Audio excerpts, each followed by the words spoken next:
doing today? Good. How you doing? I'm doing awesome, man. Out here in Las Vegas. We're, what are we, in the middle of November at the time of this recording. Now it's a beautiful time of year in the fall. I don't know what day it is anymore. We just had an election. We don't know what's happening there. It's crazy. I honestly thought yesterday was Wednesday. It's just, I don't know. That's awesome. So It's you one and of those I, years. you and I met at the end of my career. I was like, okay, what the crap am I going to do? And I was actually going through, I started some community college classes and started to kind of go on the trail of becoming a fireman. And Oh, wow. yeah. And so I started taking like fire science classes. I did some classes there, and it was very difficult. I was like, what am I, becoming a doctor? Like, what's happening here? Right. And so kind of preparing for that. And I was actually going to go test for the Las Vegas Fire Department. And this company called NCSA reached out to me through looking at jobs and things like that. And it's called, at that time, it was called the National, God, there's been a bunch of name changes. National Collegiate Scouting Association. NCSA. So yeah, you and I met there. We were scouts with the idea and the goal of getting families and athletes matched up with colleges that they would qualify for. Yep. So you and I were going through that. We had our TJAG group with Mike Roon. And so, yeah, I wanted to, you've been in my queue because I know you work a lot with athletes. So tell us, what have you been doing? And maybe we even go back farther, because we'll start with, you were a baseball player, right? What was your personal story? Because you said you had some adversity going on in your life as well. So walk us through that. Yeah, I mean, going even as far back as, the high school and recruiting and all that stuff, back then, that's when you mailed out VHS tapes and manila envelopes and stuff. So not knowing what to do. I mean, no one in my family went to college even, not very educated family, but ended up going to Northwestern University to play baseball there in the Big Ten. Go Cats. But not knowing the recruiting process. What's that? You wear purple every day? Is that what's happening? Is this purple? Oh, absolutely. Yeah. Right? My wife says I'm colorblind, so I was like, maybe it's blue. It's bluish purple in there. Yeah, I got to have a little hint of purple in there. But I didn't sign my letter of intent until July after graduating high school. So all through that, and, went on the visits like everybody else did, but I didn't know what was going on. Had a lot of stories told about, oh yeah, we want you, and then never hear from them again and all that good stuff. So ended up playing at Northwestern, and then I think we got drafted the same year. What year were you? 95. Yeah, man. Okay. Yep. Oh, that draft just keeps getting more amazing every time. There's so many guys that I talked to. It's like, I was 95 too. Yeah. Although I was not as high on the draft list as you were, but it was, got drafted senior year. And then when I got to pro baseball, I was turned into a switch hitter, which I had never hit left-handed before, except messing around in the cage. And oddly enough, I had, I think, a better swing left-handed mechanically when I look back at it now. But production-wise, I mean, if I stood in the batter's box and someone threw a pitch on the outside half, I could have sworn they was going in the dugout. Like, there was no way I could have hit it. And so your reaction time wasn't better. No, not at all. And it got to the point where I was struggling so badly hitting left-handed and wasn't getting a hit that if I fouled a ball off, the crowd went crazy in a game because, wow, maybe this is the chance he actually puts the ball in play. So that was a rough part of it because, that was my goal, like a lot of us since we were little kids, to get drafted. And then when you're there, and then to not perform. But one thing I definitely took away from that experience is I was confident enough to get to that point, But then once I got there, I felt like everybody else maybe knew more than me and I should listen to what everyone else said. Like, instead of saying, hey, you know what, I don't think I should do this left-handed stuff. Let me just go back to my normal way that got me here. And I learned definitely to have more confidence in myself and my ability, but after the fact, looking back on it, thinking I should have had enough confidence to say no.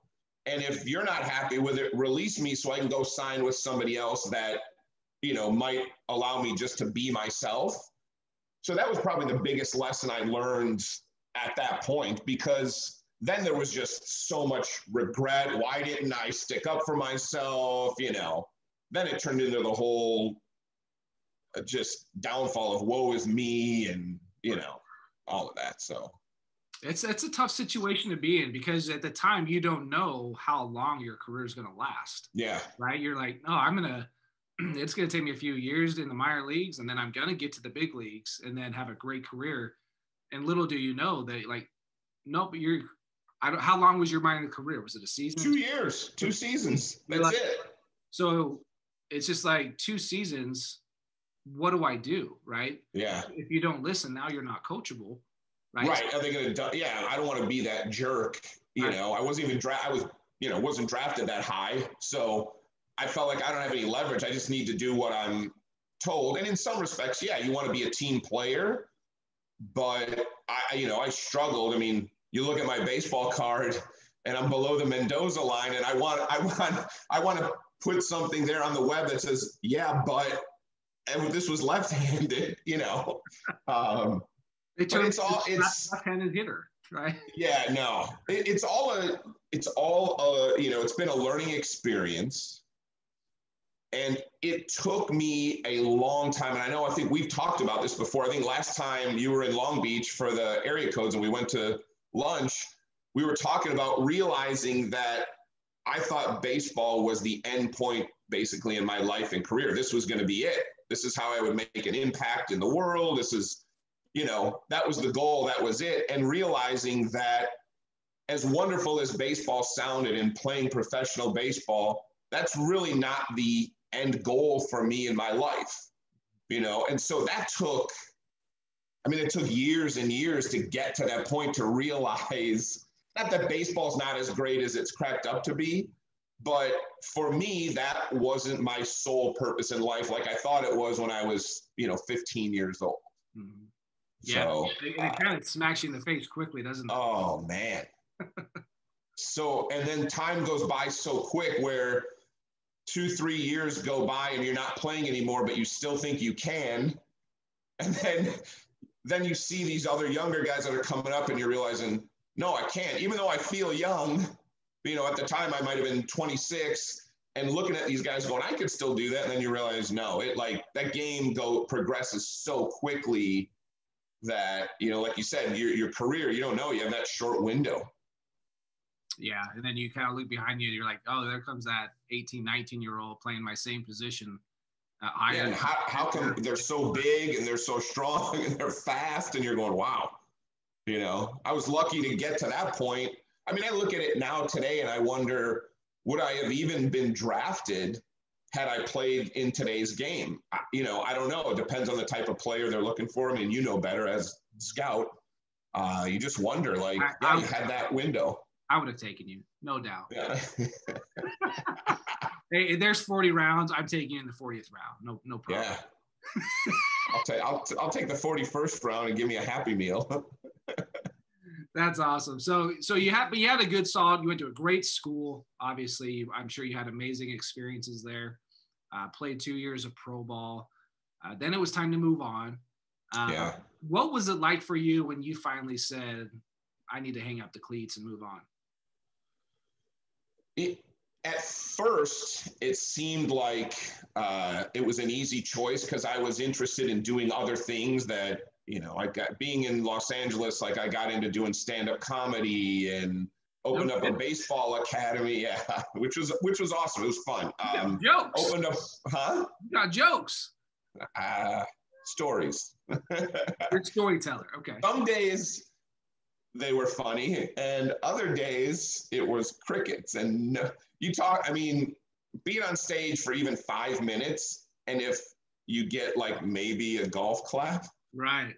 Like if you can survive that, you can survive anything, because it's a very vulnerable position to stand there and people just look at you like you're not funny, not at all. But it actually got harder. Like hanging up the cleats at that moment was not that hard, because I thought, all right, I've got other things going on. I opened a baseball school in Sherman Oaks. And then as time went on, you start realizing like, oh man, what did I do? Why didn't I keep pursuing it? And when I got released, though, I thought it was a friend of mine playing a joke on me. And I didn't believe that I had gotten released until I got the letter like a week later. So I was like a smart aleck back to the guy that he was our minor league coordinator that was releasing me. Okay. And I was kind of a smart ass to him on the phone. And until I called the front office to find out if the person who used to be there was no longer there and we had a new person. And then I realized, oh, wow, that really happened. It was real. So, it's not a prank. Oh, yeah, it was a funny experience, though. I'd call my friends up going, was that you that just called me? And they're like, what? No. That's a rough joke if someone's messing around with you there, right? Well, when we were younger, we used to goof around like that and say, hey, this is so-and-so from, I don't know, the Pirates or something. And, really interested, going to come out to your game this weekend. And we used to mess with each other that way. So when this happened, I never heard of this person that called me. Okay. The new guy. So I thought it was a joke. Yeah. And he must have hung up the phone going, what? Why did we ever draft this guy in the first place? Well, I'm curious to hear about this stand-up comedy things, because let's relate that to your performance on the baseball field, getting ready to go perform. Yeah. What is, you're with a team, but fans are watching you. Some people get really nervous about, get anxious, right? And all these things about performing. How did you handle that with going on stage? That's got to be a different animal too.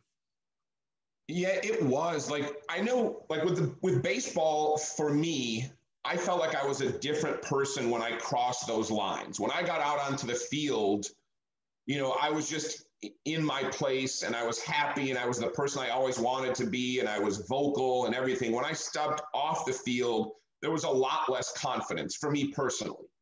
And I don't know if it was just the time you put into baseball and the practice and the repetition, and also having a dad who taught like mental mind dynamics and things like that I felt confident when I crossed the line. And it was a little bit similar with comedy, where I had always wanted to do stand-up. And, was always fascinated by stand-up comics and how they get up there and craft their stories or jokes or whatever they're doing. And I was getting into like acting and other stuff in California, and a buddy of mine was taking a class on stand-up comedy. I don't even know if it still exists, but I took it, and the ending of the class was, basically you go up on stage at the Improv and do 5 minutes in front of a real audience, like of people you don't know. And again, in all the practices and off the stage, I was not confident in it. I had no idea how it was going to go over. But once I got up there and got even just one laugh, then I was hooked, because it's almost like that baseball feeling of you get a hit and people are cheering and you're like, this is the greatest feeling in the world. I got up on stage and had a few laughs. And even back then, when I look back at the video that I have of it, obviously I don't think it was very good, but that hooked me. So then I would spend my time writing constantly, doing open mic nights. I would do baseball lessons during the day or in the evening. And then at night, I'd go hang at the comedy clubs and just do stand-up. So there was a lot of preparation, which was writing constantly. And then there was a lot of observation of watching people that were amazing at it and trying to emulate them, which, you did with baseball, pretending you were certain players growing up. But I think getting that one laugh helped to know that even on those days where you got 0 laughs, you could find that one laugh. Like, there's got to be a way for me to write better material, trying to find your voice. And like in sports, I was not in baseball a home run hitter. So if I tried to swing for the fences all the time, it's probably flyouts or strikeout. So same thing with stand-up. Like I had to find kind of my lane and what I did well, and opening up and being personal eventually. To me, it was the best training anyone can have to get into business, to get into sales, anything, in the business world, because you're sometimes having to improv for a little bit on stage, depending on what's going on and interaction. So Yeah. It was a lot of preparation. It was a lot of observation, trying to find yourself, what your strengths are. But it is a rush to get up there and make somebody laugh. It's like you're talking about earlier with having an impact on kids, coaching or doing, the work you're doing with your company. That's a little bit of what comedy was. If you knew you made somebody laugh a little bit that night, you somewhat had an impact in your life when you look back on it. So similar to what you're doing, the mental work with kids. That's awesome. That's really cool. Who are your favorite comedians now? Who do you follow? Well, I used to love Mitch Hedberg, although he's not around anymore. I thought he was great in just his style and timing. I like all different kinds of comedy. I'm a fan of Seinfeld. It's just his intelligence and the way he can tell a joke or a story, I think is great. There are so many that I like to see that get up on stage. I mean, Chappelle is probably, I think, my favorite. Again, just because of whether people like what he has to say or not, just the intelligence and the thought that goes into what he's doing, and as relaxed and just comfortable that he can be on stage. It's that to me is unreal. Yeah, I was reading a book recently that was talking about it was relating to performance, right? And getting yourself ready to go perform. Because even if we're not an athlete, right? If we're an employee for someone, or we have to give a presentation, right? That's all performance, right? It's all based off of getting ready, getting prepared, practicing what your craft, what you're trying to do. And I just thought that's a whole getting up, one of my favorite comedians is Sebastian Maniscalco. Oh yeah. He's another one. I love that guy. I just think his delivery, his timing, very physical. Little quirks he does with his body, just like that. Yeah. He's just crazy, right? This makes me, I just get him, right? Yeah. But yeah, but sometimes, we could talk about the growth mindset of knowing at some point you started this new skill that you didn't know anything about. You're a rookie at it, you're neophyte at it. And it's now, that's when we fall into this fixed mindset of, well, I've never done this before, so I must not be very good at it. Yeah. And I'm like, no, you practice your skill. How do you think people get good? They do it over and over and over again. Yep. Right. So you've always been, as we kind of forward onto where we met with the company, you were a trainer for us, and you were you've been with the company forever, and you started to teach us essentially how to perform and how to talk to people and communicate with people. Because that's one of the biggest things.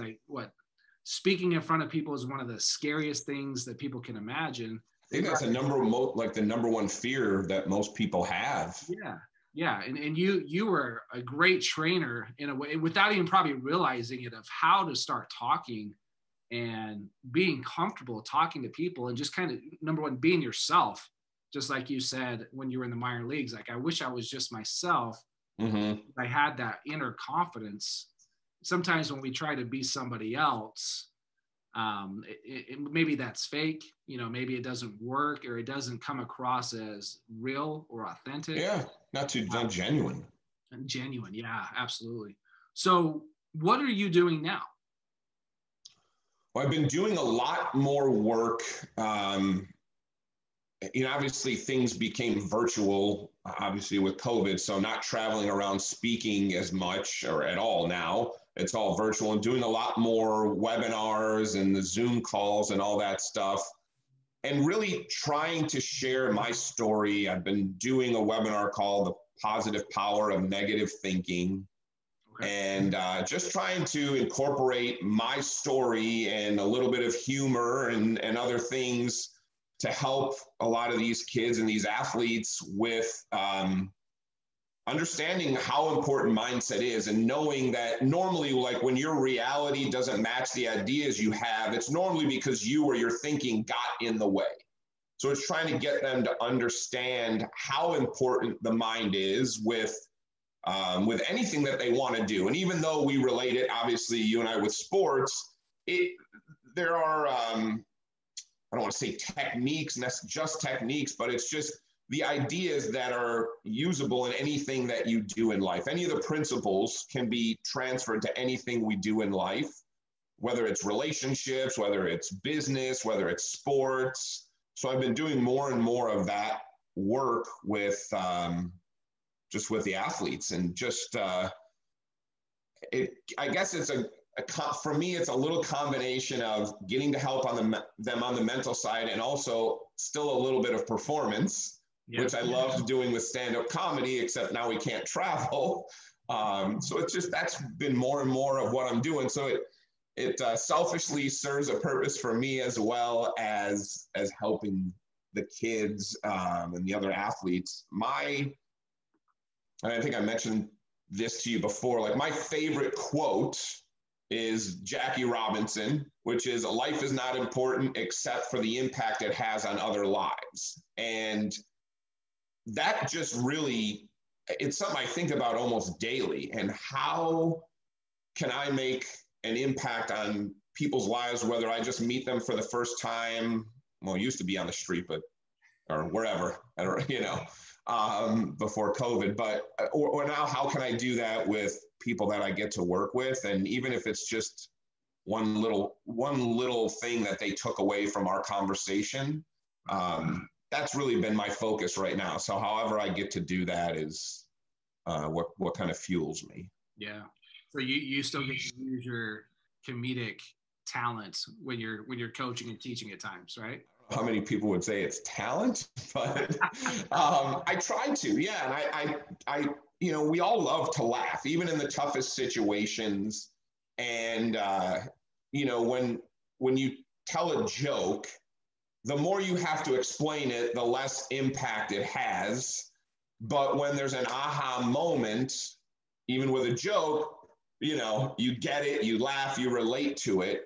And it's the same thing with the work, like, that we do with athletes, is when you can share a story or tell it through a joke or an experience, and inside they have that aha moment, then I just like to try to keep people light and laughing and, have some fun while they're learning, rather than just preach to them, I guess. Right. No, I agree 100%. It's because, I've been doing some calls with the team, and you get, when you kind of picture this screen and you got 20 guys or athletes on, and okay, Carmen, it's your turn, go. Yeah.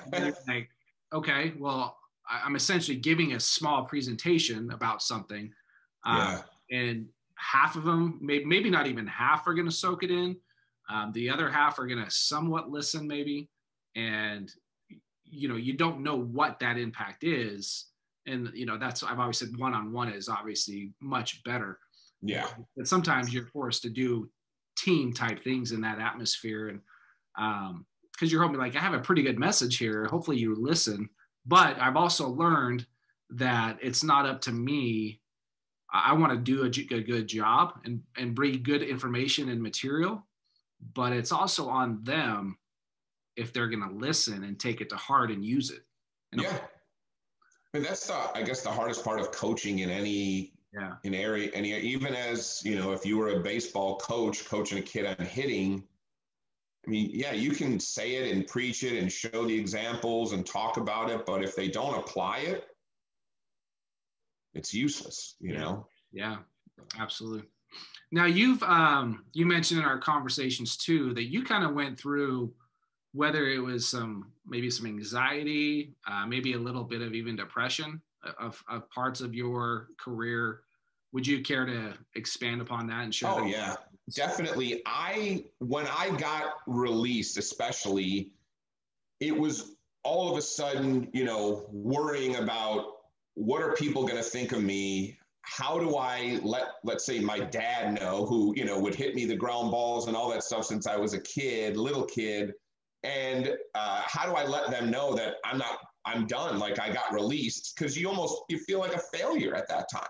Right. So I didn't know what my life had in store for me in the future. And like I said, I thought baseball was the end all be all, you know. Luckily, I had some things I was interested in that kept me busy for a while. But once that set in, then it was like the reality of, wow, I didn't get to succeed to the level I wanted, and I'm lost. And that was, again, the why me and what am I going to do with myself? And yeah, I you know, dealt with that for years and years of basically you just want to sit in your room and not leave and not do anything. You know, you're almost paralyzed with that, the anxiety and the depression. And some days happy as can be, and then other days it would just crash. But I was very good at hiding it around the people that, like family and friends, they would never have known. But it's when you're by yourself, right, and then you start to have those feelings come on. And it got to the point where I would go to the doctor because I felt like I was having all these chest pains and I couldn't breathe. And it was all mental. But at the time, I didn't know that it was that anxiety and the depression and anger that was causing me to feel that way. So I talk about that a lot, even with athletes that I work with, because I want them to understand that even if that does happen, there is a way out of it or around it. You know, I went to therapy and stuff like that for years and years as well, which I highly recommend. It was amazing to have somebody to talk to feel like I had someone to go to when I had these feelings. And it's made me a lot happier, you know, down the line. There are still times though where I get anxious about things, and I think it's okay that happens. And then to have ways or techniques to get out of that, like what you teach, let's say with your athletes, you know, it's good to have that base and that structure to handle it when it happens. But yeah, it took a long time to get over that stuff. I think a lot of times when you think so far, maybe into the future, and you think, oh my gosh, there are all these steps I have to do to get to this place, I'm starting to feel overwhelmed. You know, even my son, who's now a senior in high school and applying to colleges and has to put a portfolio together for his admissions, when he starts to think about all that stuff, he'll just say, man, I'm kind of feeling overwhelmed with all this. And I know exactly what he's going through and what he's feeling, you know. And if you, it's something I learned even as a kid from my dad, but when you're a kid, you don't obviously want to listen to your parents, was really just staying in the moment. Because when you're in the present and in the moment, you can't worry about what happened in the past, and you can't worry about what might or might not happen in the future. So a lot of that anxiety for me goes away, and it's staying in that present moment and living there.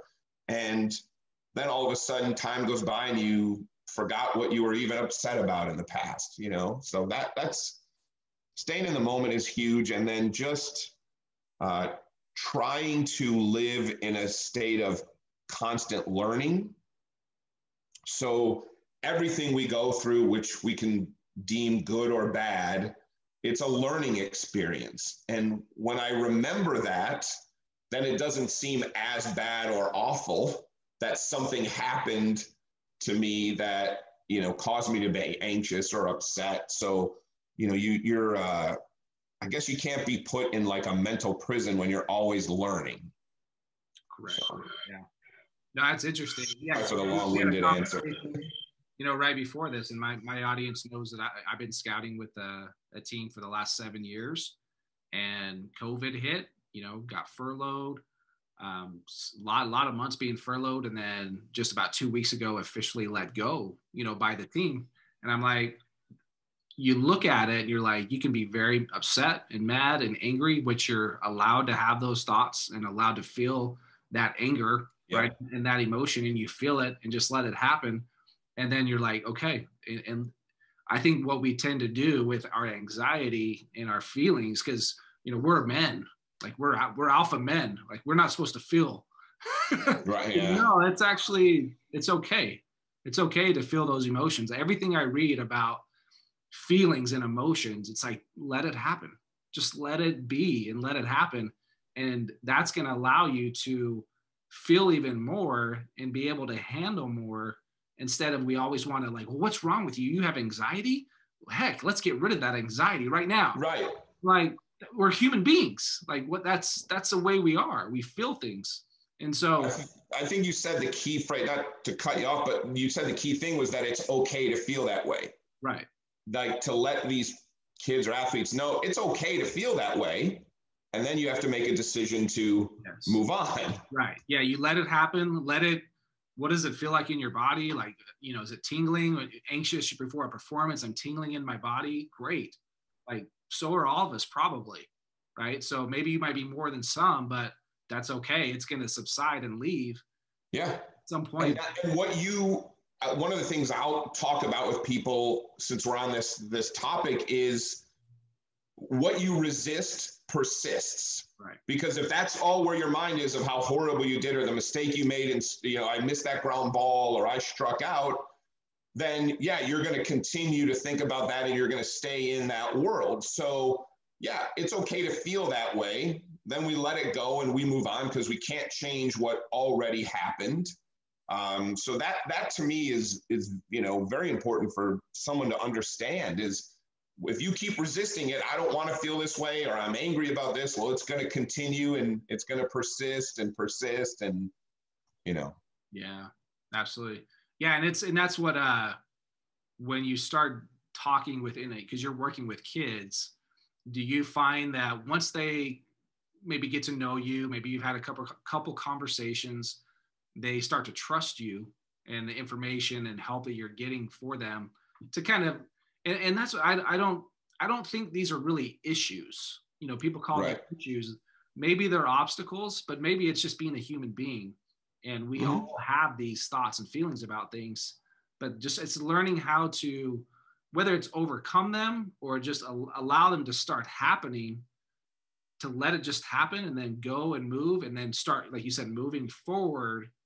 Because I can be paralyzed by that anger, by that depression. Like, depression is a whole different animal. Like, that's way out of the league. But it's also things I've read. It starts from the way that you think as well about these circumstances that have happened to you.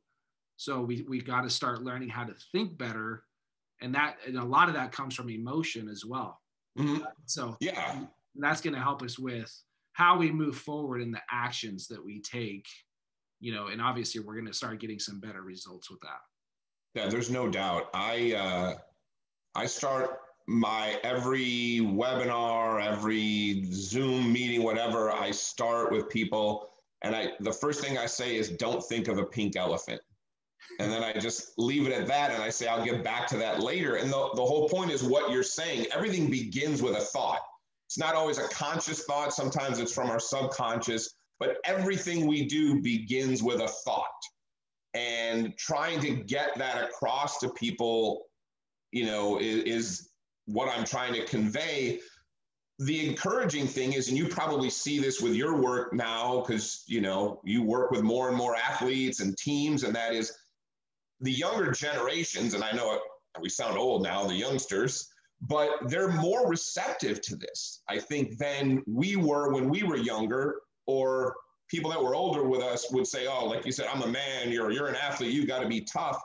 The encouraging thing is more and more people that I get to talk to and work with, and even the high school age kids, they're very receptive to this. Right. It's different than it was even 5 years ago, where they want that knowledge and they want to hear it, rather than, just being told to be tough and toughen up and forget about it. It's like, you can't tell me after I just made an error, forget about it. Like, then all I'm going to think about is what just happened. How do I forget about it? So it's encouraging that they are more receptive to hearing it. Yeah. And I mean, from my perspective, and you probably feel the same way, like now that I'm coaching kids, And these athletes, it's like once they, like I said, they trust you, then they open up with what they feel is an issue, but it's not typically. It's like, no, this is just an obstacle. Like, let's talk about it. Mm-hmm. How do we overcome it, and how do we move forward? And then we start to work on those things. And they're like, wow, like that, you know, and obviously it raises their confidence, raises their belief in themselves. Now they got some more fire and passion back in their game, and they can get out and start focusing again on what they want to do and how they want to do it.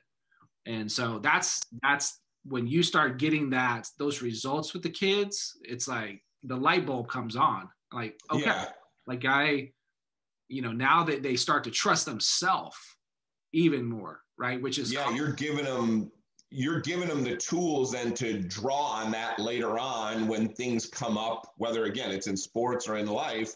Now they can remember what you went through in your sessions, and because you're not going to be there for them every time on Zoom or on the phone, and now they have something to draw from to help themselves. Yeah.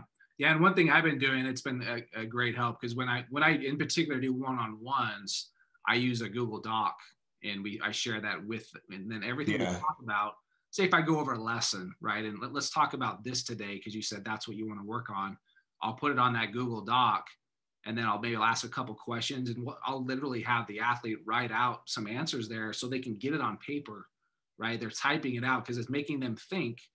And then that way they always have it, right? And they can go back. Yeah. And, hey, I was working with Chad 6 months ago.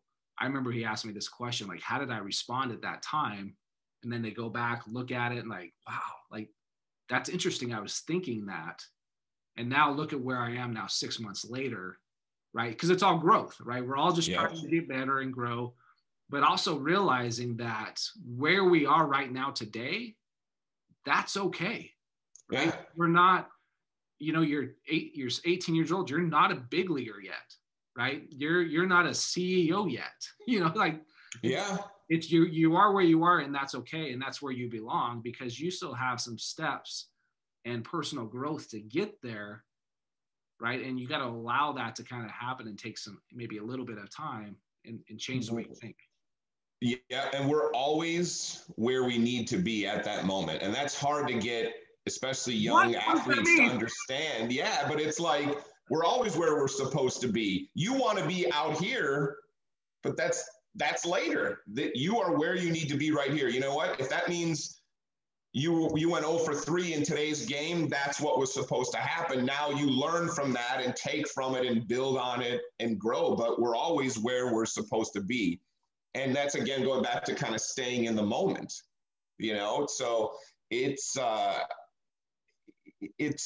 one of those things where I think, especially for these young athletes, they're already projecting 5 years down the road, and then they start getting overwhelmed thinking, oh my gosh, how am I going to get there? There's so many things I need to do. Or what if I'm not exactly like this other person that got there? I'm not good enough. And, I try to stress you're already there. Okay. Like, because everything we do comes from within. So you're already this successful athlete. Now you just need to do the little things that it takes to let it emerge. And then, 5 years down the line, you're going to be that player you were picturing. It's just right now you're here, but let it emerge. Do the work they're doing with you mentally. Do the work they do with their coaches or whatever it might be. And the example I always use of that is a baby learning how to walk. Yeah. Nobody can teach a baby how to walk, right? Now, we might, as a parent, we're there, waiting, but you can't tell them how much pressure to put on their foot. No, it's just their consciousness allows it to happen. They become aware, which is hard to imagine a little baby doing that, but it's all from within. Like, we're built for success.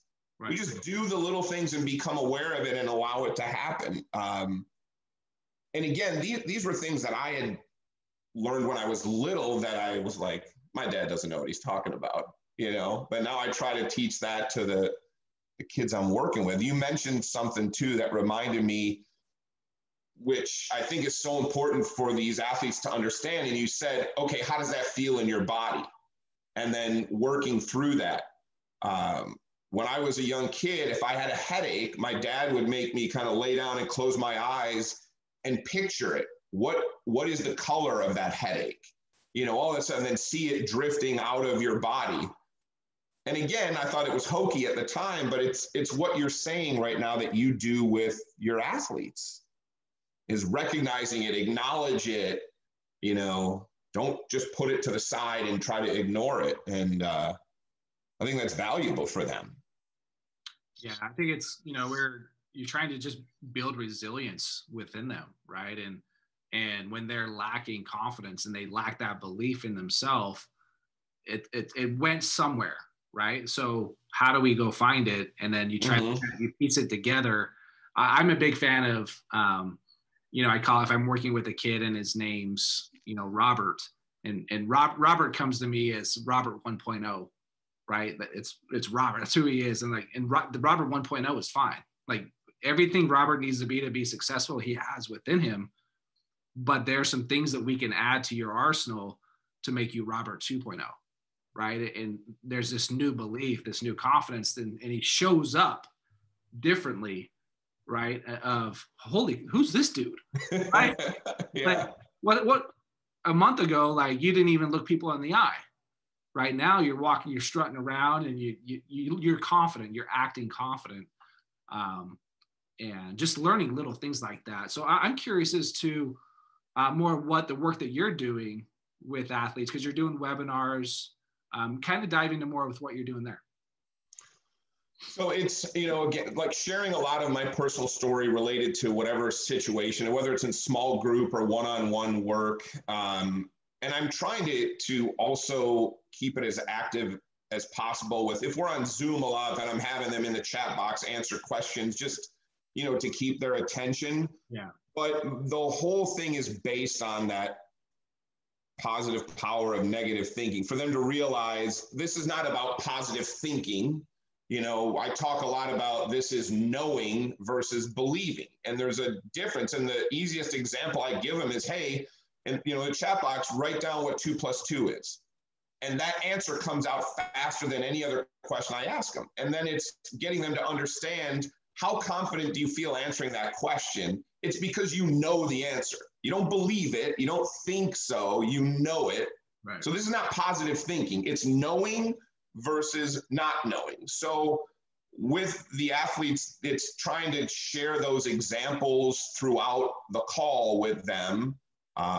And obviously, like you said, when you've got a ton of kids on screen and stuff, it's a little tougher. So I try to get them to answer in the chat to keep them engaged in it. And then at the end of that, you know, take some Q&A and do some of that. But it's just working with athletes on their mental game. Yeah. And it could be, it doesn't matter what sport they play, just trying to give them some tips and techniques and principles to go by to hopefully, again, impact them even one little bit. I know when I was younger, my dad would buy all these training aids for baseball online, even if it was the zip trainer you attached to your wrist when you threw it, you know. But his whole philosophy was, look, if you can learn one thing from this stuff, whatever it was, then it was worth the time and the money and everything else. Right. So that's really been the focus has been, I have found, again, my strengths and what my lane, and that's, you know, working on their mental game and working on answering a lot of questions that I've gotten over the years of how do I do this, how do I do that, and kind of melting that into one talk that can be used by kids in any sport and hopefully take those principles outside of life. So again, kind of like you, sometimes it's group stuff, some of it's one-on-one, some of it's large groups, you know, and some of the time it's just maybe me talking for the half hour and then it's question and answers afterwards. But again, it's all focused on the mental game. Yeah. Just getting them to understand how everything begins with a thought. You know, the visible comes from the substance, and the visible comes from the invisible, that everything comes from within. We're set up for success. You know, if I've got kids on the webinar, it's getting them to understand you're on this webinar for a reason, not because you signed up for it, but because you already saw yourself in this situation. Otherwise, you wouldn't pursue sports. You wouldn't pursue maybe the recruiting process. You wouldn't pursue coming on to this webinar.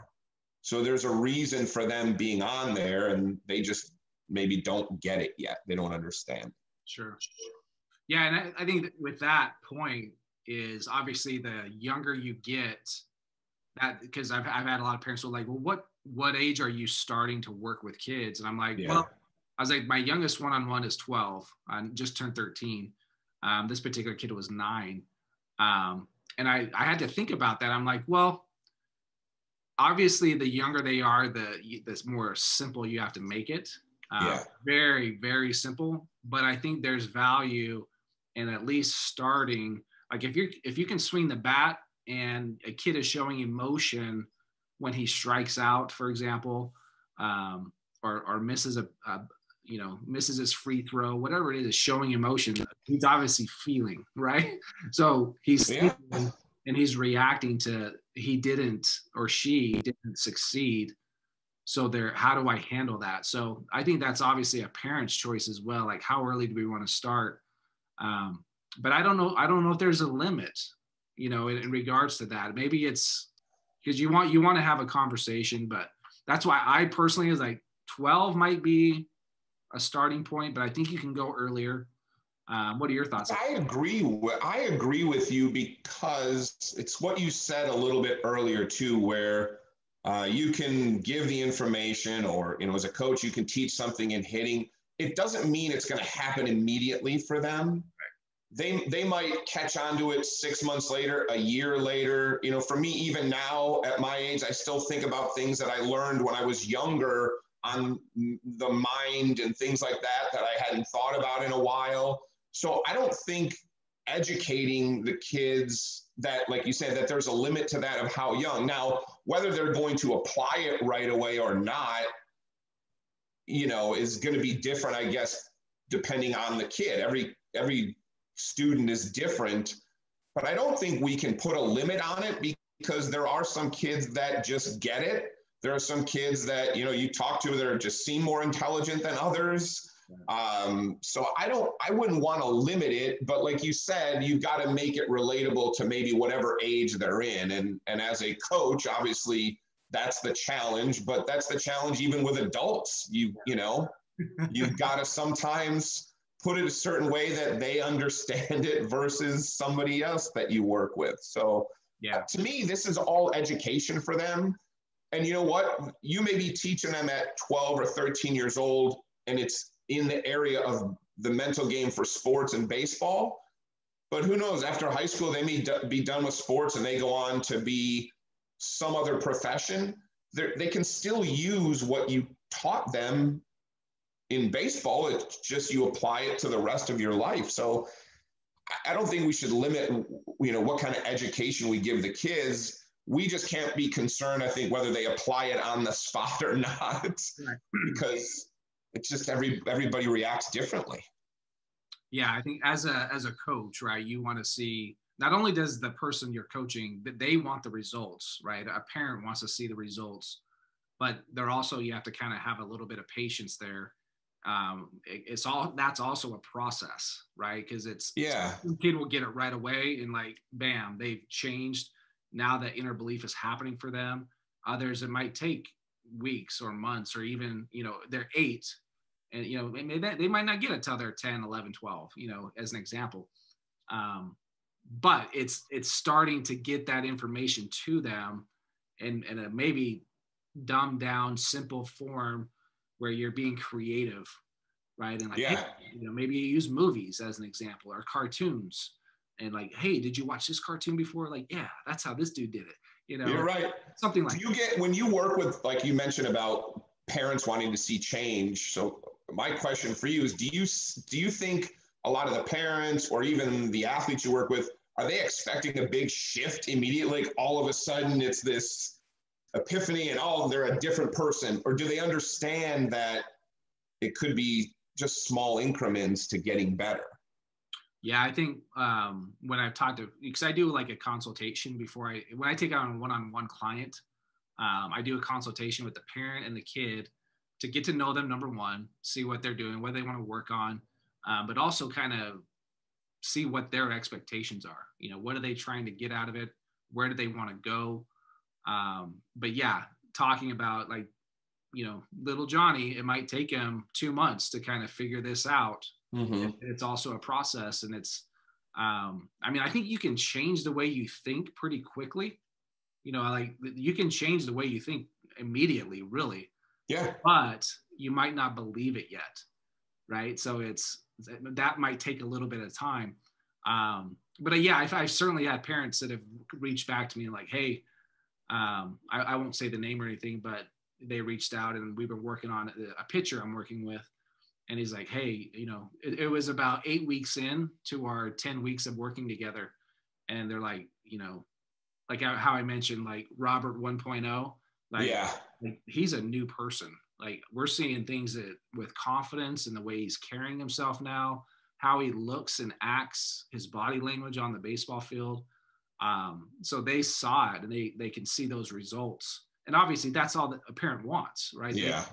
I have a parent that has a kid playing. I'm like, all I can ask for is my kid goes out and plays with confidence, is enjoying what he's doing, and it's fun, right? And whatever the result is, that gets you a college scholarship, that gets you in the pro ball, awesome, great. Yeah. But what's more important to me is all this stuff we're learning is if you don't go play at the next level, guess what? You're also either going to go start a business or work for somebody, but you still have to perform. Yeah. You still have to go do a job and a task. So all these things we're talking about, like you said, it applies to sports as much as it does really more in regular life. So that's why you could kind of consider it like you're a coach, you're a mental skills performance coach, you're a life coach.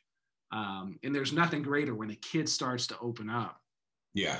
Like, okay, let's work on this. And then you have real conversation, you know, and it's just between you and him. It's like, hey, dude, this is between us. Like, you know, mom or dad's not asking me. It's between you and me. You come to me with stuff because I know you don't want to go to talk to mom or dad about it. And I know you don't want to talk to coach about it because he's the one that writes the lineup. So, you know, this is in-house between us and we just work. So, yeah. All of the coaching that you're doing too, it's, to me, important for the parents or the kids to remember, like, let's say once your 10 weeks are up, that's not it. Like, you don't just do 10 weeks and stop. Like, this is something that you should be working on the rest of your life. Maybe it's not every week for 10 weeks, but it is something you should continue to work on forever, because I don't care what coach it is, teacher, mental guru, whatever they want to call themselves. We all have times where we fall back into that funk where we don't have as much confidence in ourselves before we start something new. And like, that's normal. That's going to happen. So it's not that you just do it for 10 weeks, then you forget about it and you're all cured and healed and everything else. Because again, even at our age, you still fall into those traps. But if we've been doing the work consistently all these years, we can get ourselves out of that trap a little quicker. Like with an athlete that goes into a slump, you know, that's all in your head that it's called a slump because someone else designated that. Right. But if you're living in the moment and in the now, you can never be in a slump. Maybe in the past you didn't hit the ball your last 3 at-bats, but that's in the past. That's over with. So the great hitters, I think, and you played with a lot more of them than I did. I mean, you spent years in the big leagues. They can get out of that slump a lot quicker because of their mental strength. They know, they don't just believe they're good. They know they're good. And they know that if I've done it once before, I can do it again. So if I've gone 0 for 3, I know my 4th at-bat might be not me personally, but you good hitters, could be a jack to win the game in the bottom of the 9th inning. Yeah. And guess what? I'm not in a slump anymore because I just went 1 for 1 at the end. So it's, again, we all fall into that trap of, okay, I went 0 for 3. I might hang my head for a little bit, but inside, I know that I've gotten a hit before I can hit again. And those are, to me, the great athletes, even the great business people. You read stories about some of the most successful business people or the wealthiest, where they've gone through bankruptcies and they've had failed companies, but you don't know about, you just know what they're doing right now and the success. But mentally, they were able to pull themselves out of that trap and be a success after they've had a ton of failures. So absolutely, it's something we work on for the rest of our lives. We're always learning this stuff. Yeah, we've been given that brain, right? it's constantly working and firing, and it's interesting. Just, I mean, if you actually sat back and like, okay, you know, what is it like? They say there's 60,000 thoughts we have in our mind per day. Whoever they count those, I don't know. And if a majority of them are negative, right, in that regard, it's like, okay, how do I get back to, I think it was Trevor Moawad. He's got a book called Whatever It Takes. And I think he talked about, if I can just get you back to, you know, so let's say if it's 70 or 80%, whatever that number was, if I can just get you back like maybe 10, maybe closer to 50%. Right? And we have a balance, and he talks a lot about being neutral, being neutral with our thoughts. And like you said, those negative thoughts happen, just let them happen and then move forward. It's the thing I love about, and I met Trevor years and years ago working at IMG, before he broke off on his own, and he was one of the mental skills coaches there. And the thing I love, and when I hear about that neutral, I hear him and Russ Wilson talking about it, the thing I love about that is we just have thoughts. Thoughts are just there. We get to decide, are they good or bad? We put that adjective on there, good or bad. They're just thoughts, just like dealing with some of the athletes I'll deal with that are young high school kids. It's the comments on social media that they're dealing with, or somebody calling them names, or anything that you're no good, whatever.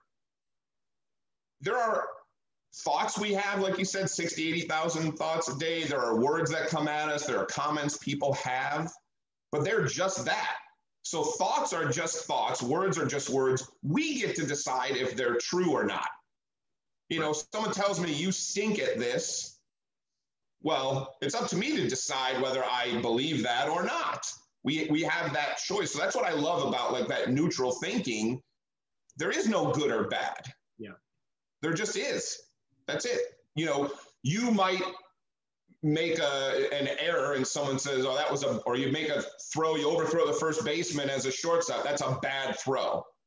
All right, you can call it that. It was a throw. It didn't go where I wanted it to go. It just depends on how I want to look at it. Right. You know, it was a good throw to that guy in the third row in the stands.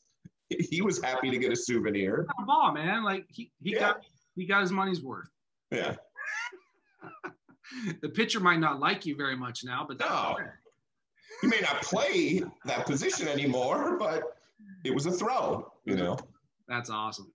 Well, man, this has been great. I knew you would have some great stuff for us, because I know you've been working with athletes and kids for so long. I appreciate it. And I've always looked up to you in that regard of just the way you have approached things, that you coached us way back in the day and what we were doing. And I remember like those were some of the funnest days we had with our little T-Jack group. We had a good time. Just talking about families and how the reactions and the good and the bad, right? How families would react to things. And then sometimes you get yelled at by other families. And but that's, it was interesting. I would have really benefited from like look at, that's probably well over 10 years now. What I know now today, 10 years later, on how to communicate and talk with people, you know, obviously we would have been even more successful at helping those families too. So it's a learning curve for all of us, right? We keep growing, we keep learning every day, having that growth mindset. Any last words? And what I want to ask you is, how do you go about your personal day and how do you get your mental edge? I think I've become a lot more aware of, you know, being grateful for what I do have and not focusing on what I don't, or, you know, more of that growth mindset and the abundance that I do have, and being grateful for even the simplest things. Because I do remember the attitude and the mindset I had of, I don't have this and I'm not this player anymore. And, you know, and I don't want to go back to that time, because it got to a point where I would have been happy just not being alive anymore. And that's, you know, can't believe I ever thought that way, because I have so much to be grateful for.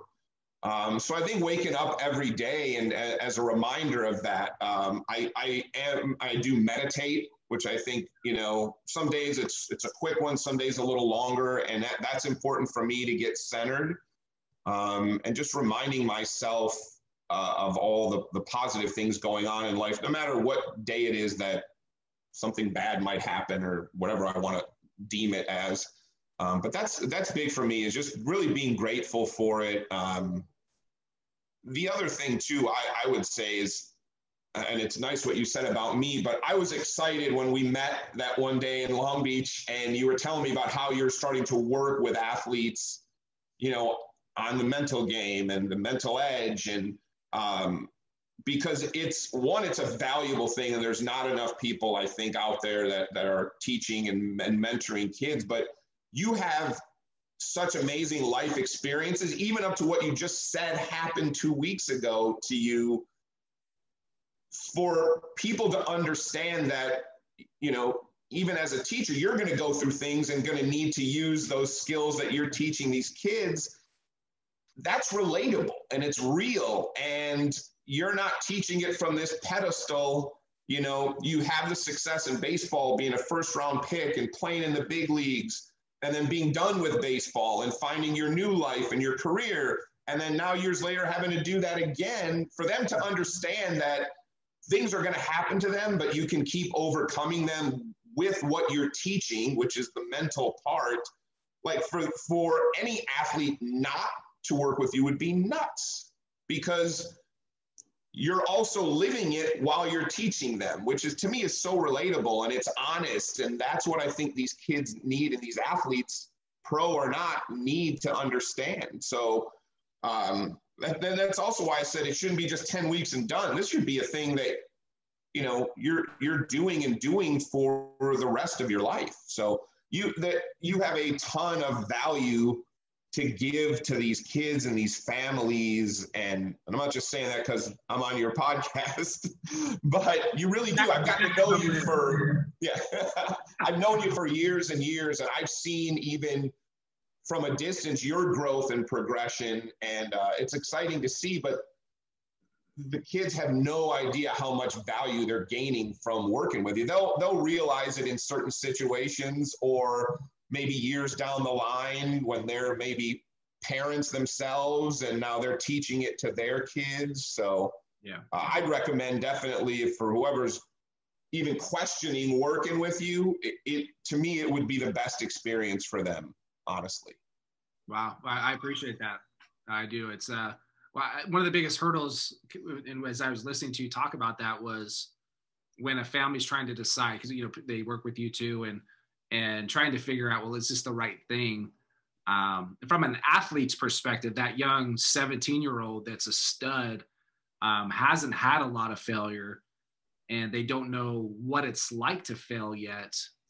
You know, that's the athlete that I think is a little bit harder to reach, because they think they don't need it, right? I think mom and dad are like, well, yeah, you could really use something like that. But then the kid's like, because I've had a lot of those kids already. They're like, no, I'm good. Like, I don't need anything. And it's already, but I have to keep in mind, it's that young high school perspective of like, I'm a dude. Like, I don't need any mental skills help or anything like that. Like, I have it all figured out. And that's dirty, right?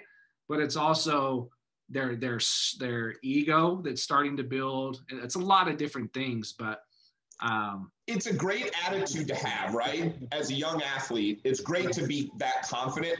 However, my response to that would be, well, nobody is in a position where they can't get any better. So imagine you think you're this good now. How much better could you actually be with this information?